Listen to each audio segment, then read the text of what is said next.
tired of sugar spikes and crashes? Here are 5 powerful foods that actually help control insulin. Naturally beat insulin resistance with these 5 foods. Insulin resistance is the biggest health problem today. And this is what I see in my practice every day. Most people have it. It's not just people who are overweight or obese. It can be skinny people.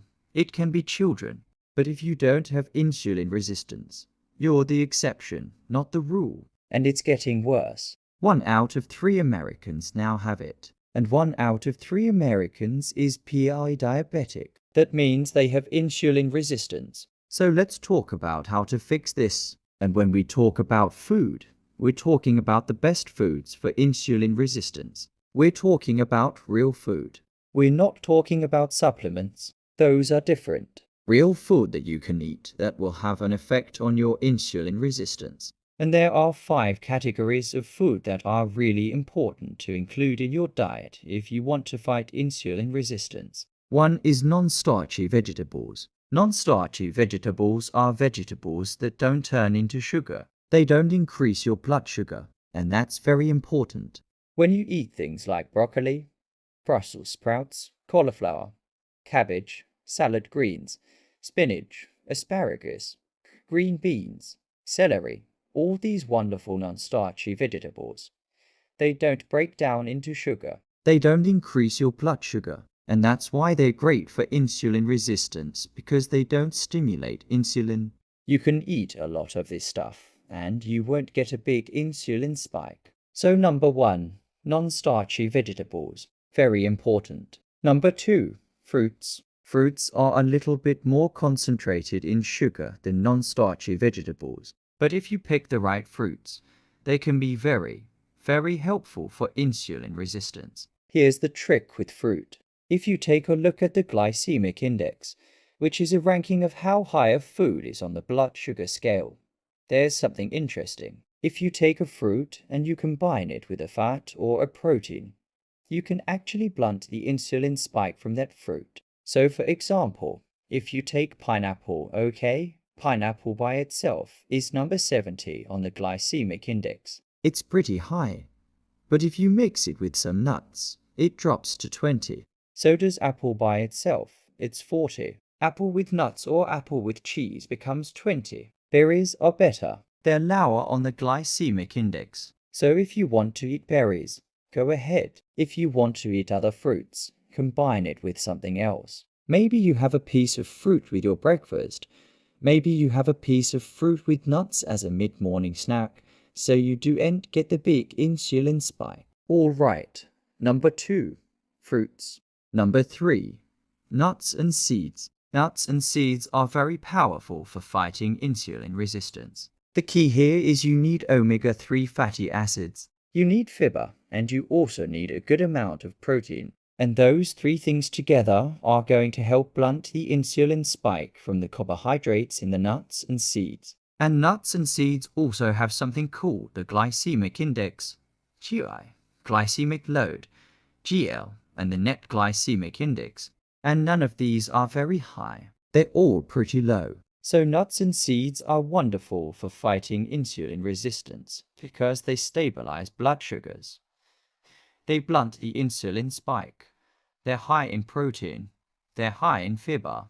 They're high in healthy fats. Just watch your portions because they're calorie dense. So it's easy to overeat nuts and seeds. But if you control your portions, they're gonna be very, very helpful for insulin resistance. I recommend a 1/4 cup per serving. Okay, so that's about a handful. A handful of nuts or seeds a day can be very, very helpful for fighting insulin resistance. Number 4 is whole grains. Whole grains have fiber, and that helps to stabilize your blood sugars and blunt insulin spikes. So whole grains are very, very helpful. Brown rice is very popular in my house. My kids love it. Quinoa is another option. Wild rice is another option. Oats are another option. All of these are fiber-rich, help to stabilize your blood sugar. So very, very helpful for insulin resistance. And then number 5, we come to lean protein. Lean protein is crucial for fighting insulin resistance.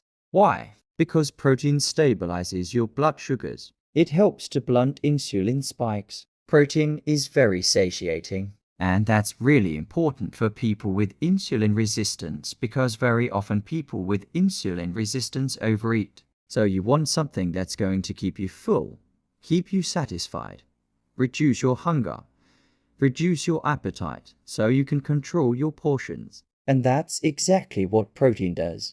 So any type of lean protein, chicken, turkey, fish, tofu, tempeh, seitan, lentils, beans, all of these are great sources of protein. And again, I want to emphasize that if you do eat fruit with your meals, which is a good idea, combine it with protein. Add some nuts or add some seeds. That's going to help you blunt the insulin spike from the carbs in the fruit. So let me summarize this for you. Non-starchy vegetables, fruits, nuts and seeds, whole grains and lean protein. These 5 categories of food are the most important to include in your diet if you want to fight insulin resistance. Now, before I finish this video, I want to remind you of something. There are 2 tricks to losing weight. 2 really important tricks. One is eating less, and the other is moving more. In other words, you need to be in a calorie deficit to lose weight. You need to be burning more calories than you're consuming. And the easiest way to do this is to follow a simple plan. And our plan is called Fast Like a Girl. It includes intermittent fasting where you're cycling between periods of eating and fasting, doing that 5 days a week. And it gives you a template for what to eat during your eating periods. So you don't have to worry about counting calories. We give you recipes. We give you grocery lists. We give you an entire plan. And you'll be doing intermittent fasting. You'll be eating delicious food. You'll feel great. You'll be in ketosis. You'll be burning fat. And you'll be lowering your insulin resistance. So if you want to learn more about the plan, make sure to check out the website below. One final thought before I go. Eating this way is not a diet. This is a lifestyle. This is how you live forever. This is how you prevent disease. This is how you achieve optimal health. Eat real food. Cut out the junk food. Eat less, move more. Simple, easy, fun. And you can do it. I promise you that. If you found this helpful, give it a thumbs up and hit that subscribe button for more senior wellness tips every week.